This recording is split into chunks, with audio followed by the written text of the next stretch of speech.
Good morning વિદ્યાર્થી મિત્રો મિત્રો લેક્ચર 7મો વિધેયમાં આપણે વિધેયનો પ્રદેશ કેવી રીતે ડિફાઇન કરવો એની એક નાની સમજ મેળવી હતી, જેમાં આપણે એ સમજાયું કે છેદ 0 થાય તો વ્યાખ્યાયિત નથી, માટે પ્રદેશમાં આપણે છેદ 0 થતો હોય જે કિંમતો માટે એવા ઘટકો હટાવીએ. રૂટ ઋણ સંખ્યાઓનું વર્ગમૂળ વ્યાખ્યાયિત નથી, તો એક્સની એવી કિંમતો જો રૂટ ઋણ થતું હોય વર્ગમૂળ, તો એવી કિંમતોને આરમાંથી હટાવીને એ પ્રદેશ લખીએ છીએ.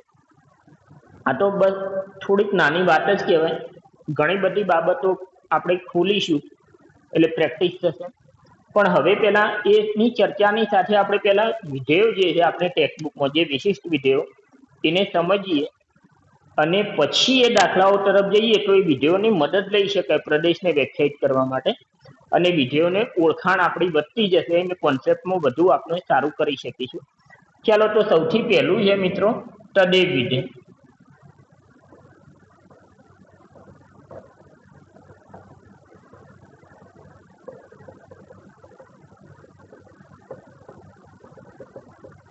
Identity function. આઈડેન્ટિટી છે તદેવ વિધેય, અંગ્રેજીમાં આપણે એને આઈડેન્ટિટી ફંક્શન કહીએ છીએ. કોને કહીશું તદેવ વિધેય? તો આઈડેન્ટિટી આની ઓળખશું. તમે એ ફંક્શનમાં 1 નાખશો તો તમને 1 આપે, 2 નાખો તો 2 આપે, 25 નાખો તો 25 આપે. જે ઇનપુટ નાખો એ જ આઉટપુટમાં, જે એ જ પાછું આપે. આપણે વિધેયને જે આપીએ સંખ્યા વેલ્યુ એ આપણને પાછી આપે, એમાં કોઈ ફેરફાર ના કરે. આવું જો કોઈ વિધેય હોય તો એને આપણે તદેવ વિધેય કહીશું. તો એફ ફ્રોમ, અને આને કોઈ પણ વેલ્યુ અહીં √7 આપે તો √7 આપશે. તો જે વાસ્તવિક સંખ્યા આપો, કોઈ પણ સંખ્યાથી આને કોઈ એલર્જી નથી તો પ્રદેશમાં તમે આખો આર નાખી શકશો, અને જે નાખશે એ પાછું આપશે. તો એને લખવું કઈ રીતે? તો વિધેય એફ ફ્રોમ પ્રદેશ આર સહપ્રદેશ પણ આર, અને આવું સૂત્ર શું લખવું આના માટે? ઇનપુટ એક્સ, કોઈ પણ ઘટક નાખ્યો, એક્સ નાખ્યો તો મને શું એક્સ નો વર્ગ કરીને આપે છે, કે એક્સ નું વર્ગમૂળ કરીને આપે છે, કે 3 ગણા કરીને એટલે કે 3x કરીને આપશે, વર્ગ કરીને આપશે, 5 ઉમેરીને આપશે? તો શું કરે છે? કશું કરતું નથી, એનું એ વેલ્યુ આપે છે. તો એક્સ નાખ્યો તો એક્સ આપે. તો આ વિધેયને કયો ગણ છે? આર, પ્રદેશ આર. તો ગણ આર પરનું તદેવ વિધેય કહે છે. તદેવ વિધેયને સંકેતમાં આઈડેન્ટિટી ફંક્શન છે તો આઈ વડે દર્શાવવામાં આવે છે, પરંતુ આપણે લખીશું આઈ આર. મિત્રો આ ધ્યાન રાખજો, ખાલી આઈ લખ્યું હોય તો તમારે સમજવાનું કે તદેવ વિધેય છે, પરંતુ આપણે આઈ આર લખી રહ્યા છીએ. આઈ આર નો મતલબ ગણ આર પરનું તદેવ વિધેય. આર પરનું તદેવ વિધેય નો મતલબ પ્રદેશે આર, સહપ્રદેશે આર. જો ગણ એ પરનું તદેવ વિધેય લખું, એ કોઈ પણ ગણ હોય, આર નો સબસેટ છે. હા, વાસ્તવિક વિધેયોની વાત છે એટલે કે એ સબસેટ આર 1 થી 10 સુધીની પ્રાકૃતિક સંખ્યાઓ હોઈ શકે, n હોઈ શકે. તો એ પરના તદેવ વિધેયની સમજ શું મળે અહીંથી? ટેક્સ્ટબુકમાં આ શબ્દ કદાચ હાલ પૂરતો જોવા નહીં મળે, પણ આ રીતે જ સમજવાનું છે તદેવ વિધેયને. તો એ થી એ, ધારો કે n પરનું, ઓકે, પહેલા તો આને સમજી લો, પછી આ નાની વાતોની ચર્ચા હું કરાવ. આર પરનું તદેવ વિધેય કહે છે. ચાલો તદેવ વિધેયને આલેખ દોરીએ. આ વિધેયની વ્યાખ્યા આપી દીધી. અચ્છા, આર પરના તદેવ વિધેયને ગણ આર પરના તદેવ વિધેયને આઈ ઓફ આર વડે દર્શાવાય છે. પ્રદેશ વિશે કોઈ ઉલ્લેખ ના કર્યો હોય તો આર જ માની લેવાનો. હા, કોઈ સંખ્યાઓમાં વિધેયને તકલીફ હોય તો એ સંખ્યાઓ આરમાંથી હટાઈને એ મોટો પ્રદેશ, મેક્સિમમ જેટલો લઈ શકાય આરમાં એટલો પ્રદેશ હોય, પણ એને જાતે ઉલ્લેખ કર્યો હોય તો આપણે પ્રદેશ પરીક્ષક પ્રદેશને સીમિત કરી શકે છે। હા, જો વ્યાખ્યાયિત ના હોય એવી કિંમતો પ્રદેશમાં મૂકી શકતો નથી, વધારી શકતો નથી, પરંતુ જ્યાં જે મેક્સિમમ પ્રદેશ હોય એમાં ઘટાડો કરીને આપી શકાય। સમજીશું ધીમે ધીમે। ચાલો, ઓકે। IR હવે મારે આનો ગ્રાફ દોરવો છે સમતલમાં, તો હું શું દોરીશ? IR નો ગ્રાફ। ચાલો, x અક્ષ, y અક્ષ, ઉગમ બિંદુ। ચલો, તો અહીંયા જાતે જ હવે આપણે પેલું લખીશું નહીં, fx બરાબર x ને આવું બધું। તમે ધીમે ધીમે થોડું f of x બરાબર x। ચલો, 0 મૂકશો તો 0, એનો મતલબ 0 0 પોઈન્ટ। ચલો, 0 0 પોઈન્ટ ને હું ટપકા વડે દર્શાવશું, આ 0 0 પોઈન્ટ। પછી 1 મૂકશો, એ સંખ્યાઓ બી ગ્રાફમાં આપણે કશું જ લખીશું નહીં મિત્રો, હાલ પૂરતી તમારા માટે સંખ્યાઓ લખીએ જે જરૂરી નથી, પણ છતો લખી દીધી। તો 1 આગળ વેલ્યુ કેટલી? f of 1, તો 1 એટલે 1 1, તો 1 આગળ વેલ્યુ 1, 2 આગળ વેલ્યુ તો 2, 3 આગળ વેલ્યુ 3, આ રીતે। -1 આગળ વેલ્યુ -1 મૂકશો તો કે -1, -2 આગળ વેલ્યુ તો -2। પ્રદેશ આપણે R કીધો છે, તો જે વેલ્યુ મૂકી પોઈન્ટ 1 આગળ પોઈન્ટ 1, પોઈન્ટ 2 આગળ પોઈન્ટ 2, વચ્ચેની તમામ સંખ્યાઓ આગળ જે સંખ્યા એ જ સંખ્યા ઉપર, તો આને કન્ટિન્યુ કરી દેવામાં આવે અને અનંત સુધી, x અનંત સુધી જાય છે તો વેલ્યુ y પણ ઉપર છે, તો અનંત સુધી, તો તીર કરી દીધું। અને સતત છે તો સતત લાઈન વડે દર્શાવ્યું।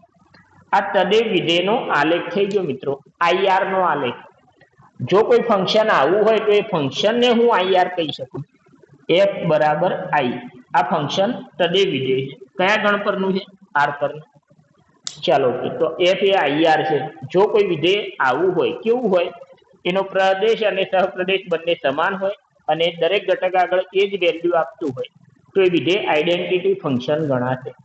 હવે આઈડેન્ટિટી ફંક્શન હોય એમાં R પરનું, તો એનો જો ગ્રાફ જોઈએ તો એક રેખા મળી। પેલું તો તદેવ વિધેયનો આલેખ શું મળ્યો આપણને? આ પોઈન્ટોનો ગણ, આલેખ જે બિંદુઓ અંદર છે એ બિંદુઓનો ગણ।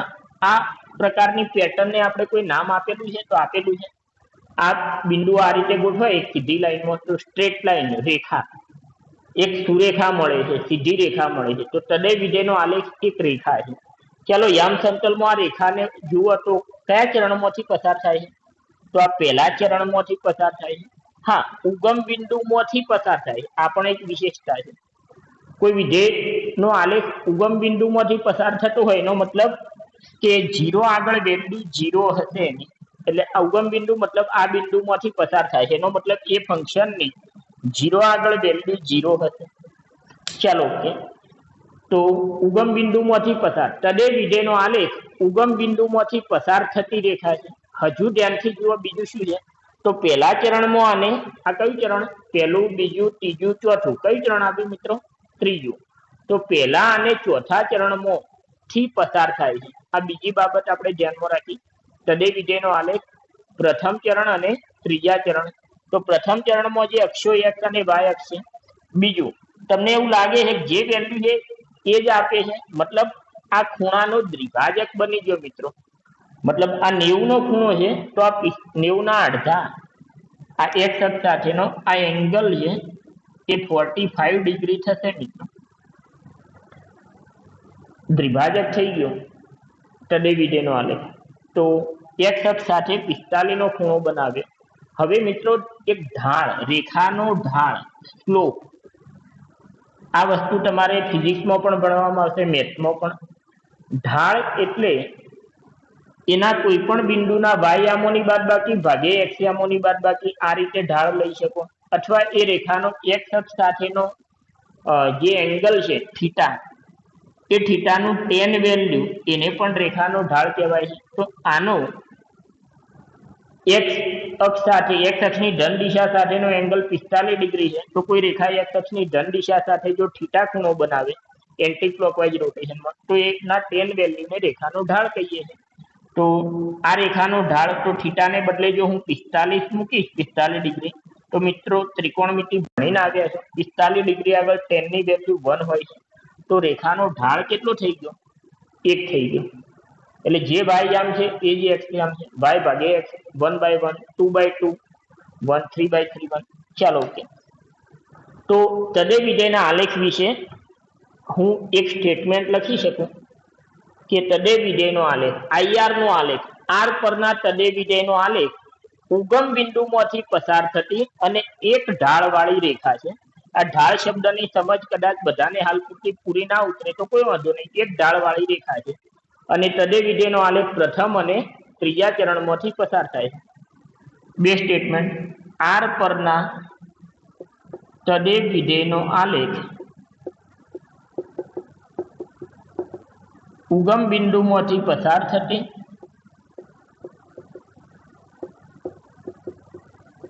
અને એક ઢાળવાળી રેખા દર્શાવે છે. અને જો જાણકારી રાખવું હોય તો હવે આ કીધું એટલે આલેખ પ્રથમ ત્રીજા ચરણમાંથી જ પસાર થાય. આના માટે હવે આ લખવાની જ નહીં, પણ છતાં તમે આ ગ્રાફને જોઈ નોંધ રાખવી હોય તો પ્રથમ અને ત્રીજા ચરણમાંથી પસાર થાય. હવે વિધેયનો પ્રદેશ તો આપણે આ ડિફાઇન કરી દીધો R. હવે વિસ્તાર, તદે વિધેયનો IR નો વિસ્તાર. વિસ્તાર એટલે વિધેય કેટલો y કવર કર્યો વિધેયના દરેક બિંદુએ. તો કન્ટિન્યુ નીચેથી ઉપર જાય છે તો નીચે -ઇન્ફિનિટી થી નીચે y -ઇન્ફિનિટી થી ઉપર જાય છે તો ઉપરના y +ઇન્ફિનિટી સુધી તમામ, વચ્ચે ક્યાંય કટ થતો નથી કે કોઈ વેલ્યુ રહી જાય, તો તમામ વેલ્યુ આપે છે મિત્રો. તો -ઇન્ફિનિટી થી +ઇન્ફિનિટી મતલબ R. તદે વિધેયનો વિસ્તાર R છે. તો આ ગ્રાફની એક સમજ છે. આઈડેન્ટિટી ફંક્શન એટલે આ રીતે. ઓકે, બે ત્રણ નાની વાતો કહી દઉં. કોઈ કે IN નો મતલબ શું? IN આવું તમે કહેજો. તો n પરનું તદે વિધેય, n પરનું તદે વિધેય એટલે હવે એનો પ્રદેશ થઈ ગયો મિત્રો n. જે પ્રદેશ હોય એ સહપ્રદેશ. આઈડેન્ટિટી ફંક્શન છે, પ્રદેશ અને સહપ્રદેશ સમાન. કયો પ્રદેશ? જે ગણ પરનું તદે વિધેય હોય. IN નો મતલબ n ગણ પરનું તદે વિધેય, એનો મતલબ n થી n. અને આ વિધેય જેમ f નામ આપો છો એમ I નામ આપો, IN of x. કોઈ પણ ઘટક આગળ વેલ્યુ એ જ આપશે. ધારો કે 1, IN 1 આગળ શું વેલ્યુ આપશે? તો સૂત્ર પ્રમાણે જે ઘટક મૂકો એ જ. પણ આનો આલેખ શું આવે મિત્રો? 1 1, 2 2, 3 3, 4 4 આ જ આવે. આ પોઈન્ટો આવશે અહીંયા અનંત સુધી, પણ બીજા કોઈ નહીં આવે. પ્રદેશમાં જે ઘટકો આવે, કોઈ નાના ગણ પરનો તદે વિધેય તો એટલા અંતરાલ, ધારો કે 1 થી 2 નો એ પરનું તદે વિધેય, IA નો મતલબ એ પરનું તદે વિધેય તો A થી A, અને એ બરાબર ધારો કે હું 1 થી 3 કહી દઉં ક્લોઝ ઇન્ટરવલ, તો આનો ગ્રાફ શું થાય મિત્રો? ધ્યાનથી જુઓ. આનો ગ્રાફ શું થશે જરા સમજવાનો પ્રયત્ન કરો. પ્રદેશમાં તમે શું લઈ શકો છો? 1 થી લઈને 3 સુધી. 1 2 3, 1 2 3. તો 1 આગળ 1 વેલ્યુ આપશે. તદે વિધેય છે તો જે ઘટક મૂકશે 3 આગળ 3 આપશે, અને 1 થી 3 વચ્ચે તમામ જે મૂકી એ આપી. તો 1 3 અને વચ્ચે આ એનો ગ્રાફ થઈ ગયો. સમતલમાં આટલો ગ્રાફ દર્શાવે. હવે કદાચ આ ક્લોઝને બદલે ઓપન ઇન્ટરવલ હોત તો શું થાત? તો ઓપન હોત તો આ કન્ટિન્યુમાં આ એક વસ્તુ ખાસ નોંધો, મતલબ 3 પ્રદેશમાં નથી પણ 3 ની નજીકની 2.999, 2.9999, 1 અને 3 વચ્ચેની તમામ. તો ક્યારેય પણ એક્ઝેક્ટ એ પોઈન્ટ થી આગળનું વાસ્તવિક સંખ્યાઓ તમામ આવતી હોય તો એ પોઈન્ટ આગળ આમ કરી દો તો એનો મતલબ 3 નથી. 3 ની આગળનું તમામ વેલ્યુઓ માટે તમે લખ્યું. 1 થી મોટી પણ તમામ છે તો 1 આગળ આ કરી દીધું. તો આલેખ આ રીતે. તો પોલું વર્તુળ મતલબ કોઈ પણ સંખ્યા આગળ પોલું વર્તુળ મતલબ એ સંખ્યા પ્રદેશમાં નથી. વિસ્તારમાં પણ તમે જોઈ શકો કે એ સંખ્યા નથી. પોલું વર્તુળ મતલબ એ બિંદુ ગ્રાફમાં નથી, પણ એની તરતના બિંદુઓ, ધારો કે આ સાઈડ મતલબ 3 થી નાના તમામ છે. આની આ બાજુ નથી આ બાજુ રેખા દોરેલી છે, મતલબ એક તો નથી પણ એકથી તરત મોટી તમામ સંખ્યાઓ તો ગ્રાફમાં છે, આ સમજવાનું. તો આને આઈએ નો આલેખ થયો, એ બરાબર ઓપન 1 થી 3, તો આટલો આલેખ આવશે. આ બિંદુઓ તો વિસ્તાર 1 થી 3 વચ્ચેની તમામ સંખ્યા, જે પ્રદેશ હોય એ જ વિસ્તાર હોય મિત્રો. આઈએ નો મતલબ IN no Pradesh n, સહપ્રદેશ n, વિસ્તાર પણ n. આઈઆર નો પ્રદેશ r, સહપ્રદેશ r, વિસ્તાર પણ r. આઈએ નો પ્રદેશ a, સહપ્રદેશ a, વિસ્તાર પણ a. તો તદે વિધેયમાં આ થોડી બાબતો હાલ પૂરતી ધ્યાનમાં રાખો. ચાલો સ્ક્રીનશોટ લઈ શકો છો મિત્રો. બીજું વિધેય ભણીએ.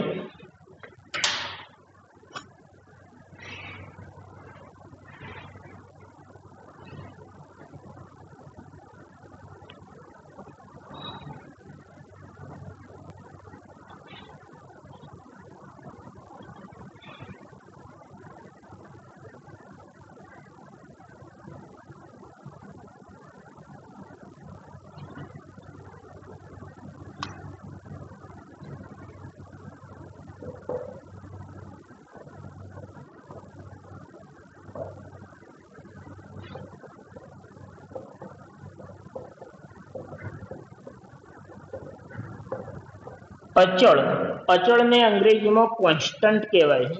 અચળ વિધેય, કોન્સ્ટન્ટ ફંક્શન કોને કહીશું? તો વિધેય f from r to r, Pradesh r, સહપ્રદેશ તો ગૌણ વસ્તુઓ છે મિત્રો, તમે ધીમે ધીમે સમજતા જશો. જનરલી r લખી દીધો, બહુ ચિંતા નહીં. પણ પછી સહપ્રદેશનું મહત્વ તમે 12માં સંબંધ વિધેય ભણશો ત્યારે એમાં એ બાબતોની જરૂર પડશે, જ્યારે એક એક વ્યાપ્ત આ બધા શબ્દો આવશે ત્યારે. હાલ પૂરતું આપણું ફોકસ 11માં પ્રદેશ ઉપર વિશેષ રહેશે, છતાં આપણે સહપ્રદેશના મહત્વને સમજીશું ધીમે, જે જરૂરી બાબતો આવશે તો. પણ મેઇન વસ્તુ આપણો પ્રદેશ રહેશે, આ ધ્યાન રાખો. ચાલો અચળ વિધેય, તો વિધેયનું એક સૂત્ર fx બરાબર કોઈ સંખ્યા કોન્સ્ટન્ટ માટે c લખો, k લખો, જ્યાં c બરાબર અચળ. અચળ મતલબ કોઈ પણ વાસ્તવિક સંખ્યા છે, 3 હોઈ શકે, √5 હોઈ શકે વગેરે, ને અચળ વિધેય કહે.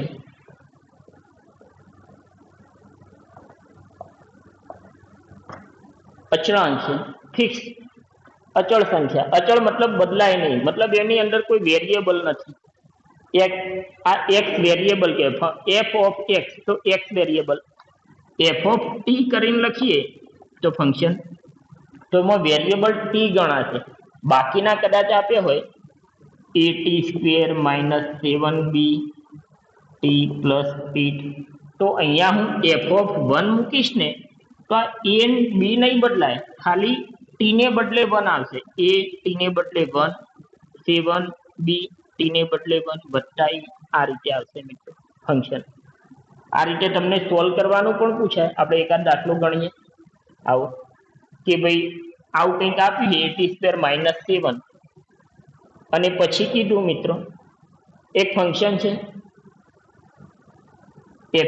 f ઓફ t બરાબર અથવા f ઓફ x બરાબર ax² - 7. જો f ઓફ 2 બરાબર 15 હોય તો a શોધો. એ શું હશે?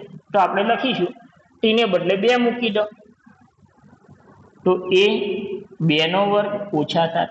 f ની 2 આગળ વેલ્યુ રકમે કીધી છે 15. ઘણીવાર એમ પણ કે 215 f માં હોય તો એ શોધો. 215 f માં હોય તો એનો મતલબ f ની 2 આગળ વેલ્યુ 15 છે, તો t ને બદલે 2 મૂકો, 2 આગળ વેલ્યુ 15 છે. આવું કીધું બંને એક જ કીધું, આ સમજી લો. અહીં 2² 4, 4 - 7 -7 પેલી બાજુ લઈ ગયો, +7, તો 15 ને 7 22 બરાબર 4, તો a બરાબર 22 ભાગ્યા 4 એટલે 11 ભાગ્યા 2. આપણે પોઈન્ટમાં જનરલી નથી લખતા એટલે આ રીતે. હા, 22 ભાગ્યા 4 માં 2 કોમન અવયવ હતો તો ડિલીટ કર્યો આપણે. 11 ભાગ્યા 2 ને કોઈ 5.5 લખવું હોય લખી શકે, પણ આપણે જનરલી એવી ટેવ નથી પાડતા. વિકલ્પમાં પોઈન્ટમાં હોય તો કરીશું, બાકી હા બંનેનો જે કોમન અવયવ છે ગુસાય એ તો દૂર કરવો પડે. 22 ભાગ્યા 4 ના મુકાય. ચાલો ઓકે. તો આ રીતે બી પ્રશ્નો MCQ વગેરે આવી શકે. તો તમારે આ રીતે કોઈ બિંદુ આપ્યું હોય તો ફંક્શનની અંદર કોઈ અજ્ઞાત મૂકી દીધો છે, બે અજ્ઞાત મૂકવા માટે બે માહિતી જોઈએ, બીજું બિંદુ આપી દે તો બે સમીકરણ બને એ બી માં, એક સમીકરણ બીજું, બંનેને સોલ્વ કરી લો. આવું ચાલો એક લખીએ, f of x is equal to ax square minus 3bx plus 4. જો 1 5 અને 1 5 belongs to f અને 3 7 belongs to f તો a and b શોધો, અથવા આ રીતે કે a b બરાબર ખાલી જગ્યા, તો આપણે શોધીએ. ચાલો આપણને શું આપ્યું છે, 1 5 f માં આપી છે. 1 5 f માં મતલબ ફંક્શનની 1 આગળ વેલ્યુ 5 છે, તો હું અહીં x ને બદલે 1 મૂકી દઈશ, અને 1 આગળ વેલ્યુ 5 છે એવું આપ્યું છે, તો x ને બદલે પહેલા તો 1 મૂકી, તો 1 નો વર્ગ 1 ગુણ્યા a ઓછા x1 તો 3b ગુણ્યા 1 એટલે 3b અને વત્તા 4. f of 1 બરાબર આપણને 5 આપ્યું છે, તો 5 લખ્યું, તો અહીંથી આપણને a minus 3b f of 1 ને બદલે 5 મૂક્યા. ચાલો 4 ને પેલી બાજુ લઈ જાઓ, તો +4 હતા તો -4 તો 1, આ એક સમીકરણ બની ગયું. બીજું આપ્યું છે 3 7, એનો મતલબ 3 આગળ વેલ્યુ 7, તો ફંક્શનમાં x ને બદલે 3 મૂકો, તો 3 નો વર્ગ 9a ઓછા અહીં પાછું 3b ગુણ્યા 3, તો 3 તરી 9b વત્તા 4, અને x ની 3 આગળ વેલ્યુ 7 આપી છે, તો અહીં 7 મૂકવી એટલે કે 7, તો 9a ઓછા 9b બરાબર 7 ઓછા 4 એટલે કે 3. 3 વડે ભાગી દઉં તો 3a minus 3b બરાબર 1. આ બીજું સમીકરણ, આ પહેલું સમીકરણ, આ બીજું સમીકરણ. હવે લૂપની રીતે ઉકેલવા માંડું, એટલે કે હું 2 માંથી 1 બાદ કરું, 2 minus 1, તો 3a minus 3b બરાબર ઓકે, અને a minus 3b બરાબર 1, તો બાદ બાકી એટલે માઇનસ, માઇનસ નું plus, minus 3a minus a એટલે 2a, આ minus 3b plus 3b cancel થઈ ગયા, બરાબર 1 minus 1 0, તો a બરાબર 0 ભાગ્યા 2 0, એ 0 આવ્યું, આમાં મૂકી દીધું અથવા આમાં મૂકી દીધું, ગમે તે એકમાં, ધારો કે આમાં મૂકી દીધું a 0, a minus 3b બરાબર 1 માં a 0 મૂક્યા, તો 0 minus 3b 1, તો minus 3b બરાબર 1, એટલે કે b બરાબર -1/3. તો a ની વેલ્યુ 0 આવી, b ની -1/3. તમે જોઈ લેશો કે આ સમીકરણ આ રીતે મળી ગયું. હવે કઈ એવું જરૂરી નથી કોઈ એક 0 આવે, આ બાય ચાન્સ આવી ગયું તો કોઈ વાંધો નહીં. ચાલો ઓકે, હવે એમ કે a વત્તા 3b શોધો, તો એ 0 વત્તા 3 ગુણ્યા -1/3. પ્રશ્ન ગમે તેમ પૂછે તો 0 અને -1 આવી ગયું, a વત્તા 3b શોધો, ગમે તે પૂછે.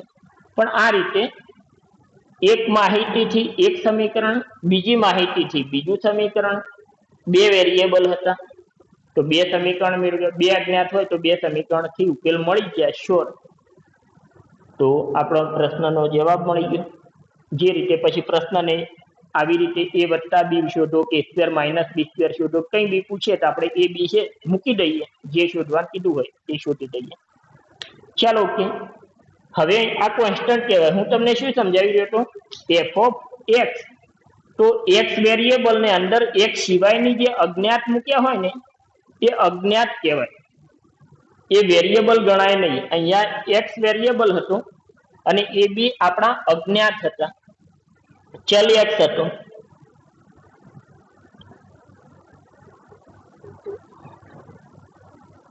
ચલો ઓકે, હવે આપણે અચળ વિધેયને સમજીએ.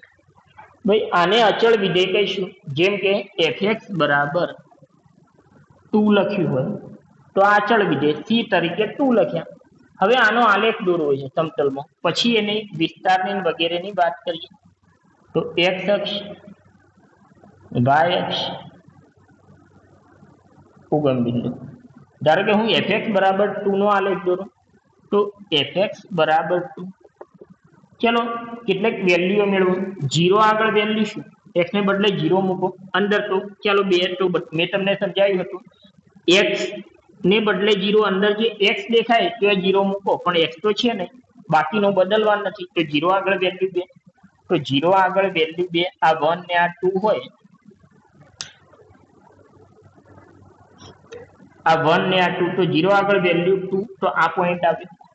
ચાલો 1 આગળ વેલ્યુ x ને બદલે 1 મૂકો તો અહીં તો 2 જ રહ્યા, -1 -2, તો -1 આગળ વેલ્યુ 2, -2 આગળ 2, 25 આગળ વેલ્યુ તો 2. અહીં તો ઇનપુટ ગમે તે નાખે, આમાં વેરિયેબલ છે જ નહીં, અચળ છે. અચળનો મતલબ બદલાય નહીં. અહીં ઇનપુટમાં બદલ્યા કરો છો, પણ આ ભાઈ બદલાતા નથી. મતલબ 0 આગળ 2 વેલ્યુ, અહીં 1 આગળ તો એ કે 2, 2 આગળ તો એ કે 2. હવે આપણું વિધેયનો પ્રદેશ કયો છે? R. -1 આગળ તો એ કે 2. આપણા વિધેયનો પ્રદેશ R છે, મતલબ 1 અને 2 પ્રદેશના તમામ ઘટકો આગળ વેલ્યુઓ મૂકવાની, અને જે પ્રદેશના તમામ ઘટકો આગળ આપણે મૂલ્યો શોધવાના અને એને સમતલમાં, એ બિંદુઓને સમતલમાં પ્લોટ કરવાના. તો 1.1 આગળ 2, 1.2 આગળ 2, બધું જ કન્ટિન્યુ 2. તો હવે તમે જાતે સમજી શકો છો કે આ x ને ગમે તે નાખીશું, આ ભાઈ 2 જ વેલ્યુ આપશે. આ બાજુ અહીં ગમે તે x નાખીશું રેખા, આ 2 થી જ ના ઉપર જશે એક ના નીચે આવશે. આ બાજુ ગમે તે -1 -2 વગેરે નાખ્યું 2.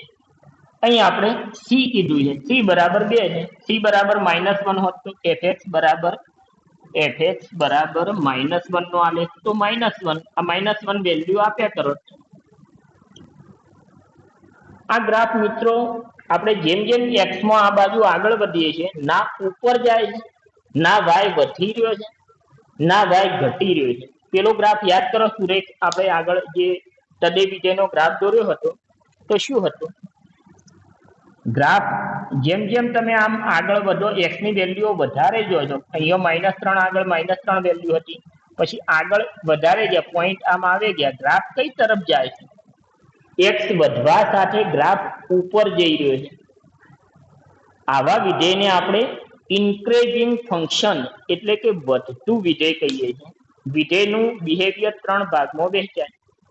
કોઈ વિધેય કાં તો વધે, x ના વધવા સાથે વધે. ઘણા વિધેયોમાં તમે ગ્રાફ આમ નીચે તરફ પડતો હોય, મતલબ તમે x ઇન્ક્રીઝ કરો તો વેલ્યુ ડિક્રીઝ થાય. આપણે ગ્રાફનું બિહેવિયર x ને વધારીને જ જોવાનું. ગ્રાફનું વર્તન આપણે x વધારવાનું, એટલે ગ્રાફ જો ઉપર તરફ જતો હોય તો આપણે જેટલા ભાગમાં ઉપર જાય એટલા ભાગમાં વિધેયને વધતું વિધેય કહીશું, કે વિધેય વધી રહ્યું છે.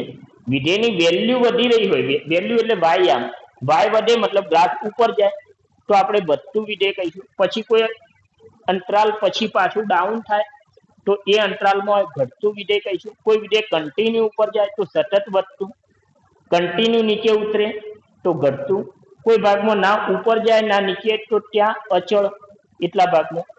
આ વિધેય તો તમામ ભાગમાં કોન્સ્ટન્ટ છે, અચળ વિધેય. તો વિધેય કાં તો વધે, કાં તો ઘટે, કાં તો અચળ રહે એની x ની વેલ્યુ આગળ. ચાલો ઓકે, તો અચળ વિધેય, આમાં y બદલાતો નથી, વેલ્યુ બદલાતી. y એટલે વેલ્યુ, વિધેયની વેલ્યુ, વિધેયના મૂલ્યો એટલે y. અહીં y બદલાતો નથી. ઇનપુટ તમે ગમે તે નાખ્યા કરો, ફંક્શન હંમેશા 2 વેલ્યુ આપ્યા કરે છે. આ વિધેય કોનો આલેખ દોર્યો આપણે? fx બરાબર c નો. c થોડો મોટો કરું છે, તો આ fx બરાબર c નો આલેખ કહેવાય. fx બરાબર c. તો આ બિંદુ કયું કહેવાશે? જો આ c નો આલેખ છે તો આ બિંદુ x યામ 0, y યામ c છે. તો અચળ વિધેયનો આલેખ 0 c માંથી પસાર થયો. fx બરાબર 3 નો આલેખ હશે તો 0 આગળ વેલ્યુ 3, તો 0 3 માંથી, કોઈ કે 1 3 માંથી પસાર થાય તો સાચી વાત છે, અહીં ગમે તે મૂકો 3 માંથી પસાર થાય તો એ કઈ વિશેષ બાબત તો નથી, પણ છતાં ઉગમ બિંદુ આપણા માટે વિશેષ બનવાનું છે. જો x 0 હોય, y 0 હોય, અથવા કોઈ એક યામ 0 હોય તો વિશેષતા કહેવાશે. કેવી રીતે એ બધી ચર્ચાઓની જરૂર પડશે, પણ આવું નોંધવાની ટેવ પાડવાની કે 0 આગળ શું વેલ્યુ આપે છે, ફંક્શન 0 આગળ શું વેલ્યુ આપે છે, એ વસ્તુ નોંધવાની ટેવ પાડજો. બાકી આમાં કઈ વિશેષ નથી. ચલો અચળ વિધેય, તો વેલ્યુ ના બદલાય. તો અચળ વિધેયનો વિસ્તાર શું? અચળ વિધેયનો આલેખ એક સમક્ષિતિજ રેખા મળે છે. અચળ વિધેય હું લખી દઉં, અચળ વિધેય fx બરાબર c નો આલેખ સમક્ષિતિજ રેખા તો કોઈ એક બિંદુ સમક્ષિતિજ રેખા તો આ કહેવાય તો fx બરાબર c છે તો 0 c માંથી પસાર થતી કોઈ એક ઓળખાણ આપી. હવે હું ધારો કે આ આલેખ દોરી દીધો, આ બિંદુ 0, આ 1, આ 2, આ 3, તો આ fx બરાબર 1 નો આલેખ, આ 2 નો આલેખ, આ fx 3 નો આલેખ, આ fx -1 નો આલેખ, આ fx બરાબર 0 નો આલેખ.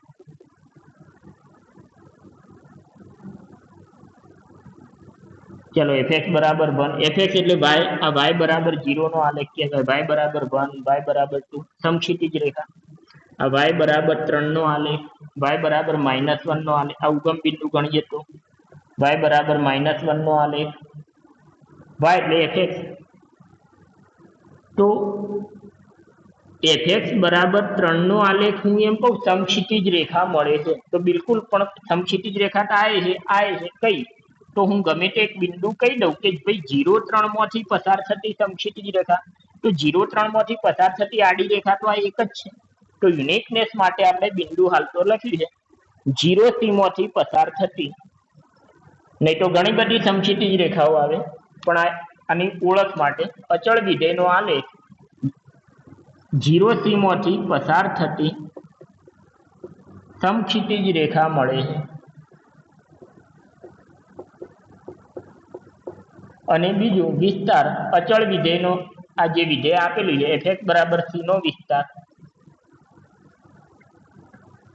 જે વિધેય લખ્યું એનો, તો ગણમાં ચાલો મૂલ્યોનો ગણ, તો fx બરાબર જો મને કોઈ 3 વિધેય આપે તો વિસ્તાર, તો રેન્જ ઓફ f શું કહીશું, ચાલો 0 આગળ શું વેલ્યુ આપી તો કે 3 લખી દીધા, પછી કે 1 આગળ વેલ્યુ તો કે 3, તો એકનો એક ઘટક તો બીજી વાર ના લખાય, પ્રદેશમાં બદલ્યા કરે, 0 આગળ વેલ્યુ 3 તો પ્રદેશમાં 3 લખ્યા, પછી 1 આગળ વેલ્યુ જોઈ લખ્યું કે 1 આગળ શું તો કે 3, એકનો એક ઘટક મૂકતા નથી, 25 આગળ વેલ્યુ તો એ 3, 50, 500, -50, 0 બધા આગળ 3 છે, તો બીજો કોઈ ભાઈ આવ્યો જ નહીં, આના કોઈ પણ બિંદુથી ભાઈ આમ 3 જ રહેવાનો, તો એક જ ઘટક આવ્યો, આ ધ્યાન રાખો, તો ગણમાં એક જ ઘટક આવે.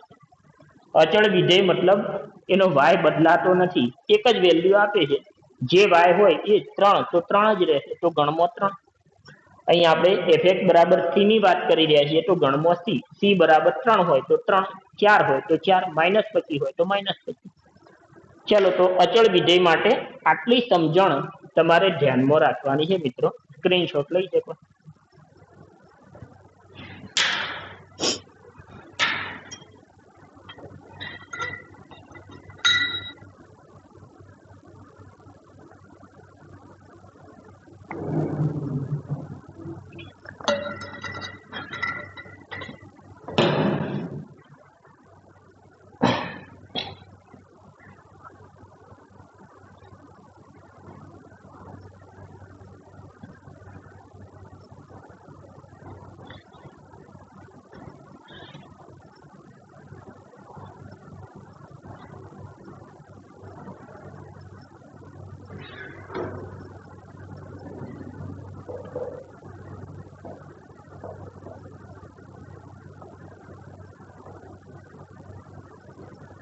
બહુપદી વિધેયની ડિટેલમાં ચર્ચા કરવી છે, તો આપણે એક કામ કરીએ, માનાંક વિધેયની ચર્ચા કરી લઈએ. બહુપદી વિધેયમાં આપણે સુરેખ ને વગેરે ઘણી બધી બાબતોની ચર્ચા કરવા માંગીએ છીએ, તો બહુપદી હાલ રહેવા દઈએ. માનાંક વિધેય,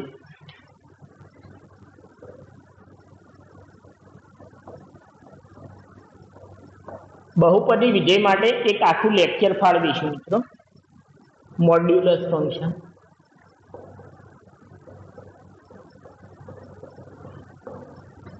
માનાંક, કોઈ મને પૂછે કે ભાઈ 5 નો માનાંક શું,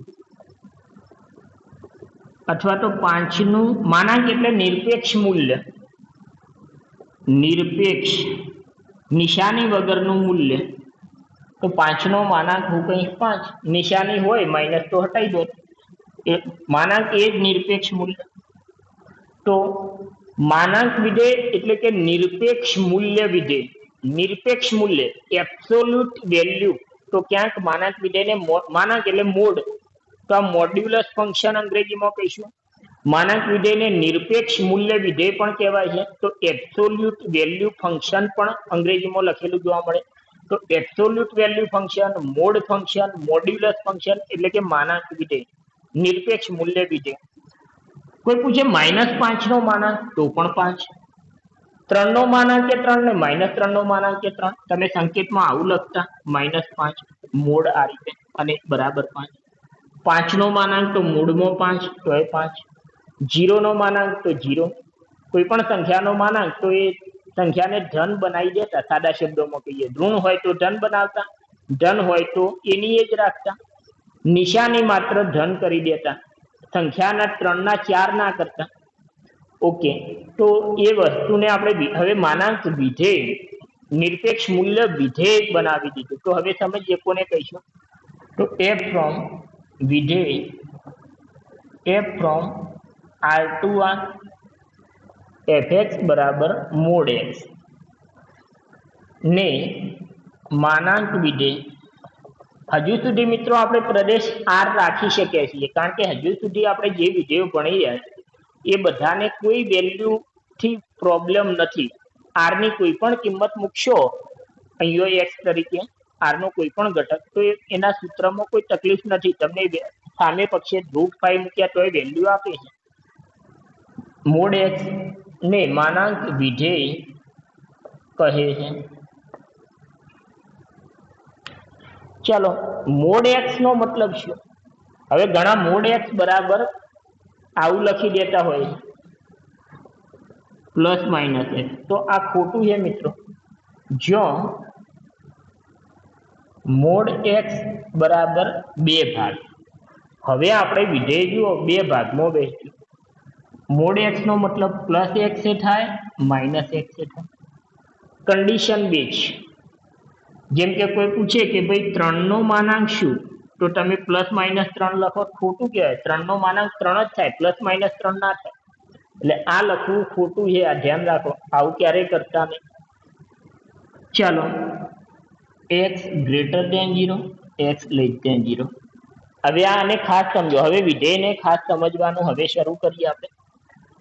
કોઈ સંખ્યાનો માનાંક x નો માનાંક કો તો x હશે અથવા -x હશે. એ કોની ઉપર ડિપેન્ડન્ટ હશે, આધારિત હશે કે x ગ્રેટર ધેન 0 છે, 0 થી મોટો, મતલબ આ જે સંખ્યા મોડની અંદર સંખ્યા, મતલબ અહીંયા જે સંખ્યા મુકાઈ છે એ સંખ્યા જો 0 થી મોટી હશે. હવે 0 થી મોટી એટલે કે ધન સંખ્યા હશે, તો એનો માનાંક એ પોતે, એટલે મને કોઈ અહીં 3 લખશે મૂળમાં, તો હું જોઈશ કે આ 3 0 થી મોટા છે કે 0 થી નાના છે. તો 0 થી મોટા છે, તો હું ઉપરનો સૂત્ર એટલે કે માનાંક એ પોતે, જે સંખ્યા છે એ પોતે લખીશ. કોઈ મને -2 નો માનાંક પૂછશે તો હું જોઈશ કે -2 કયા કહેવાય, 0 થી મોટા કહેવાય, 0 થી નાના. તો -2 0, ઋણ સંખ્યા 0 થી નાની કહેવાય, મોટી ના કહેવાય. મતલબ આ શરતનું પાલન કરે છે. તો હું -2 નો માનાંક -2 નહીં મૂકું.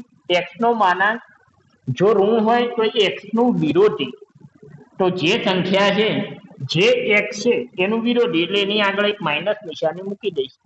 એટલે -(-) એટલે +2. એટલે આપણે ક્યારે પણ -8 નો માનાંક તો +8 કરીએ છીએ. તો આ વિધેયના કારણે કરીએ છીએ કે ઋણ સંખ્યાનો માનાંક તો એની આગળ એક માઇનસ નિશાની મૂકી દો. જે બી સંખ્યા જો 0 થી નાની દેખાય તો એની આગળ એક માઇનસ નિશાની મૂકી દો. તો -(-) એટલે +8. સંખ્યાઓમાં તો આપણે ડાયરેક્ટ લખી દઈએ છીએ, પણ ધારો કે a-b કેવી રીતે લખ્યું હોત કે a-b નો માનાંક શું, અથવા a-3 નો માનાંક શું, તો a-3 પોતે પણ હોય અને a-3 નું વિરોધી પણ થાય. આ બે વસ્તુ બને. શું કસરત? આ જે સંખ્યા છે એ જો 0 થી મોટી હોય તો એ પોતે, અને 0 થી નાની હોય તો એનું વિરોધી. હવે a-3 નું વિરોધી, માઇનસથી કૌંસ ખોલો તો -a + 3 એટલે 3 - a થાય. તો a-b નું વિરોધી b - a થઈ જાય. હવે આપણને ખબર પડે કે ભાઈ a -3 અને 3 -a. a -3 ગ્રેટર દેન 0 મતલબ -3 પેલી બાજુ મોકલો. એ 3 થી મોટા હશે, આ સંખ્યા 3 થી મોટી હશે તો 3 થી મોટી સંખ્યામાંથી 3 બાદ કરીએ તો મોટી સંખ્યામાંથી નાની સંખ્યા બાદ કરો તો આ સંખ્યા ધન રહે અને ધન સંખ્યાનો માનક એ પોતે થશે. પણ જો એ -3 લેસ દેન 0 મતલબ એ લેસ દેન 3, એ 3 થી નાની સંખ્યા છે, એમાંથી 3 મતલબ નાની સંખ્યામાંથી મોટી સંખ્યા બાદ કરું તો આ સંખ્યા ઋણ આવે. ઋણ સંખ્યાનો માનાંક તો એ ઋણ સંખ્યા પોતે નથી થતું. -2 નો માનાંક -2 નથી થતું, એની આગળ માઇનસ નિશાની મૂકો એટલે વિરોધી એટલે પ્લસ, તો આ 3 માઇનસ મૂકી દીધી 3 માઇનસ. તો આ રીતે કામ થશે. ચાલો ઓકે, તો આ સમજી લઈએ. આ ખૂબ કામનું છે અને એના આધારે બસ આ મૂળ x નો મતલબ આ. ચાલો આનો ગ્રાફ દોરીએ. x અક્ષ, y અક્ષ, ઉગમ બિંદુ. ચલો ફંક્શન વેલ્યુ બોલો ઓકે. હજુ એક વસ્તુ તો આપણે નોટ કરીએ. ચલો ધન પ્રદેશમાં તો r છે તો 0 થી મોટા r ના તમામ ઘટકો માટે મેં સૂત્ર લખ્યું, 0 થી નાના માટે લખ્યું. 0 માટે શું? મોડ x બરાબર x માઇનસ x. જો ધન હશે તો ઋણ હશે તો આ, પણ એક 0 હશે તો શું? એ પોતે કે વિરોધી? તો 0 આગળ 0. કોઈ મને 0 નો માનાંક પૂછે તો 0. પરંતુ આટલા માટે થઈને હું શું કામ આ ત્રીજો ભાગ લખું? ફંક્શનને 3 ભાગમાં શું કામ વહેંચ્યું? આ કામ તો આ બેમાંથી કોઈ પણ કરી શકે છે. હું ગ્રેટર દેન ઓર ઇક્વલ 0 મૂકી દઉં, મતલબ અહીંયા તમે 0 કે 0 થી મોટી સંખ્યા મૂકશો તો એનો માનાંક એ પોતે. તો 0 નો માનાંક તો 0 શેમાં આવે? આમાં આવે, આ ઇન્ટરવલમાં આવે કે 0 થી નાના આ ઇન્ટરવલમાં આવશે? તો તમે કહેશો કે આમાં આવશે, આમાં ના આવે. આ તો 0 થી નાના, આમાં 0 કે 0 થી મોટા. તો આ ઉપરનું સૂત્ર તો 0 નો માનાંક 0. કોઈ કે સાહેબ આપણે અહીંયા રાખી દઈએ આ ભાગમાં, મતલબ ક્લોઝ 0 થી -∞ x ની વેલ્યુ હોય, આ x ની વેલ્યુ આ x બિલોંગ્સ ટુ આને શું કહેવાય? x belongs to -∞ close 0. આ શરત આમ લખો કે આમ લખો, બંને એક જ છે. 0 કે 0 થી નાના, આ શું કહે છે? 0 થી ઇન્ફિનિટી. તો હવે 0 શેમાં આવે? બીજા સૂત્રમાં. તો 0 નો માનાંક શું? તો 0 આ ભાગમાં આવે છે, તો કે એની આગળ એક માઇનસ નિશાની કરતો. ભાઈ +0 કે -0 0 જ કહેવાય. 0 આગળ પ્લસ કે માઇનસ થી કોઈ ફરક પડે નહીં, આ 0 જ કહેવાય. તો 0 ને ચાહે તમે અહીં રાખો કે અહીં રાખો, કોઈ પ્રોબ્લેમ નથી, કે અલગ રાખો. 0 આગળ વેલ્યુ 0 ચાલશે, પણ અલગ જરૂર આ અહીંથી કામ પૂરું થતું હોય તો આપણે ફંક્શનના ખોટા ભાગ વધારીને આપણી પ્રોબ્લેમ એટલે કે વધારે કોમ્પ્લિકેટેડ ના કરવું જોઈએ. તો ક્યાં રાખવા? તો જનરલી આપણે ધન સાઈડ રાખીએ છીએ, ગ્રેટર દેન ઓર ઇક્વલ 0. અને આ હંમેશા ટેવ પાડવાની, પણ અહીં હોત તો ફરક ના પડે એ વસ્તુ ધ્યાન રાખો. તો ગ્રેટર દેન ઓર ઇક્વલ 0. તો હવે હું વેલ્યુઓ લખવાનું ચાલુ કરું. બોલો આ ફંક્શન મને 0 આગળ અહીં હું મોડ કરીને વેલ્યુઓ લખી દઉં. અહીંથી લખું કે અહીંથી ડાયરેક્ટ લખું? મોડ વિશે સંખ્યાઓમાં તો મારે આ સૂત્રની પાસે જવાની જરૂર નથી મિત્રો. સૂત્ર પાસે તો આપણે અજ્ઞાતો હશે ત્યારે જરૂરી. અહીં તો મેં 0 આમ મૂક્યા તો 0 નો માનાંક 0, 1 નો માનાંક 1, -15 નો માનાંક તો +15. તો કોઈ પણ સંખ્યાનો માનાંક તો 0 આગળ વેલ્યુ 0 તો લખી દઈએ. 0 આગળ વેલ્યુ 0, 1 આગળ વેલ્યુ 1, 1 1, 2 2, 3 3. ચલો -1 આગળ વેલ્યુ શું? તો -1 નો માનાંક +1 થાય, -2 નો માનાંક +2 થાય, -3 નો માનાંક +3 થાય, -4 નો માનાંક +4 થાય. આ બધી વેલ્યુ આવી. 0 ને 1 વચ્ચેની સંખ્યાઓ ધન સંખ્યાઓ એનો માનાંક ધન થશે અને એ પોતે થશે. 0.1 નો માનાંક 0.1, 0.2 નો માનાંક 0.2, આ રીતે અનંત. -0.1 નો માનાંક +0.1 થશે, -0.2 નો માનાંક +0.2 થશે, આ કન્ટિન્યુ. તો તમે હવે ધ્યાનથી જુઓ, મેં કન્ટિન્યુ લાઈન કરી દીધી. તમામ, કારણ કે પ્રદેશ આર લીધો છે અને તીર કર્યું, તીરનો મતલબ આ આમ ઉપર જાય છે, મતલબ વાય કમ્પ્લીટ કવર થશે. તો હવે માનાંક વિધેયનો આલેખ જોઈને શું આલેખ કોઈ કેવો દેખાય છે? તો બે કિરણો છે, એક આ ઓ એક્સ અથવા તો આ કિરણ, આ એક એનો પોઈન્ટ, આ ઉગમ બિંદુમાંથી પ્રથમ કિરણને બે ભાગમાં વહેંચતું કિરણ, અને એફએક્સ બરાબર એક્સ કહેશો, આ પહેલા ભાગે આપ્યું એક્સ પોઝિટિવ વાળા ભાગમાં, આ એફએક્સ બરાબર માઇનસ એક્સ, મોડ એક્સ બરાબર માઇનસ મોડ એક્સ એફએક્સ છે, એફએક્સ બરાબર માઇનસ એક્સ, એટલે કે વાય બરાબર એક્સ ની રેખા, વાય બરાબર માઇનસ એક્સ ની રેખા. એફએક્સ ને આપણે વાય બોલવાના છીએ, તો વાય બરાબર એક્સ ની રેખા છે, વાય બરાબર માઇનસ એક્સ ની રેખા છે, પણ એ શબ્દોની ચિંતા હાલ ના કરતા તમે. ચાલો, આ આખો કમ્બાઈન મોડ એક્સ નો આલેખ તો કેવો છે? બે કિરણો, આ એક કિરણ અને આ બીજું કિરણ, બંનેનો યોગ છે. આ બિંદુઓ અને આ તમામ બિંદુઓ ભેગા કરો, આ કિરણો, આ તમામ બિંદુઓ અને આ બિંદુઓનો યોગ ગણ કરો, એટલે આ બિંદુ એટલે આ બધા આવી ગયા, યોગ આ બિંદુ, તો આખો ગ્રાફ બની ગયો. તો માનાંક વિધેયનો આલેખ બે એક જ ઉદ્ભવ બિંદુમાંથી નીકળતા, બંનેનું ઉદ્ભવ બિંદુ આ છે ઉગમ બિંદુ, તો એક જ ઉદ્ભવ બિંદુ અને ઉગમ બિંદુ પાછું, તો ઉગમ બિંદુ માંથી નીકળતા બે કિરણોનો યોગ ગણ છે. તો આ પહેલું આપણે એના માટે સ્ટેટમેન્ટ યાદ રાખીશું.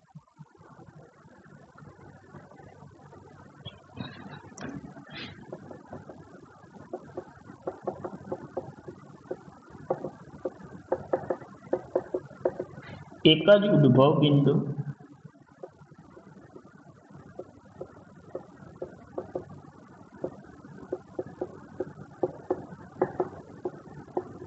ભિન્ન કિરણોનો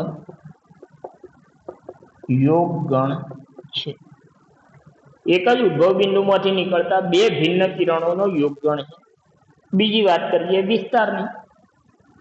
ચાલો, વિસ્તાર શું છે? તો માનાંક વિધેય કદી ઋણ વેલ્યુ આપવાનું જ નથી. તમે કોઈ પણ ઋણ સંખ્યા મૂકશો તો એ માનાંક ધન આપશે. તો ગ્રાફ તમે જુઓ, ગ્રાફ ચાલો વાયમાં વાય ઉપર તરફ તો ગ્રાફ જાય છે, તો ઉપર ઇન્ફિનિટી સુધી વેલ્યુ આપે, પણ હવે નીચે જોઈએ તો ક્યાં સુધી? તો વાય ઘટ્યો 15 આગળ 15, પછી તમે 14 13 12 7 આગળ તો કે 7 6 આગળ તો ગ્રાફ નીચે આવ્યો, વેલ્યુ ઘટતી ગઈ. અહીંયા એક્સ અક્ષ ઉપર આવી ગયા, એટલે મતલબ વાય આમ 0, એટલે વેલ્યુ 0.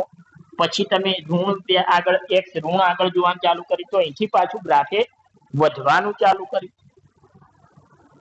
આ બાજુ ગયા, તો 0 થી નીચે તો ગ્રાફ આવ્યો જ નહીં. અહીંથી ચેક કરો કે અહીંથી વેલ્યુ ઉપર તો ઇન્ફિનિટી થી ઘટતી 0 સુધી, હા 0 વેલ્યુ આપી ગ્રાફે, 0 નો માનાંક 0, એટલે ફંક્શને 0 વેલ્યુ આપી, પણ 0 થી નીચે ગ્રાફ આપણો ગયો જ નથી. મતલબ વિધેયનો વિસ્તાર શું થાય? માનાંક વિધેયનો વિસ્તાર ક્લોઝ 0 થી ઉપર ઇન્ફિનિટી. તો આ ધ્યાન રાખીએ, માનાંક વિધેયનો વિસ્તાર, આને હું આર પ્લસ ધન સંખ્યાઓ એટલે કે 0 થી ઇન્ફિનિટી ઓપન, એમાં 0 નો યોગ કરી દઉં, કારણ કે 0 આપે છે, તો આર પ્લસ યોગ 0, અથવા તો ક્લોઝ 0 થી ઇન્ફિનિટી, બંને એક જ વસ્તુ છે. આવું બધું ગણમાં તો સમજાવી દીધું છે. તો આ વિસ્તાર છે. માનાંક વિધેયનો વિસ્તાર હંમેશા ધન, માનાંક વિધેય કદી ઋણ વેલ્યુ આપે નહીં. તો આર પ્રદેશ, જ્યારે આર લીધો, કોઈ પ્રદેશ સીમિત કરીને પરીક્ષક ખાલી મને 3 થી 8 ના ઇન્ટરવલમાં કામ કરવાનું કહે, તો મારે એટલા ઇન્ટરવલમાં જ વિચારવાનું. જો પરીક્ષક રકમમાં પ્રદેશ નાનો કરીને મને કહેશે, તો હું એટલા ભાગમાં જ વિધેયને જોઈશ. વિધેય કોમ્પ્લિકેટેડ આવવાનું, બધું મિક્સ થવાનું છે, પણ આ પેલા પર્ટિક્યુલર છૂટા વિધેયોને બિહેવિયર સમજી લઈએ. તો માનાંક વિધેયનો વિસ્તાર આર પ્રદેશ ઉપર આપણે વાત કરી રહ્યા છીએ, એના તમામ જે કેપેસિટી આર સુધી છે, તમામ વેલ્યુ આગળ આપે છે. તો ક્લોઝ 0 થી ઇન્ફિનિટી આ ગ્રાફ છે. ચાલો મિત્રો, આજે આપણે આટલા સુધી અટકીએ છીએ. નેક્સ્ટ વિડીયો લેક્ચરમાં આપણે બહુપદી વિધેય ની સમજ મેળવીશું, એની ડિટેલથી આખું લેક્ચર એનું બનાવીશું. ત્યારબાદ સમય વિધેય અને એક મહત્તમ પૂર્ણાંક વિધેય આવશે, એમાં ખૂબ એની પાછી એક ચર્ચા થશે. લોગ અને ઘાતાંકી વિધેયો ભણીશું. ચલો, ટેક કેર, બાય બાય.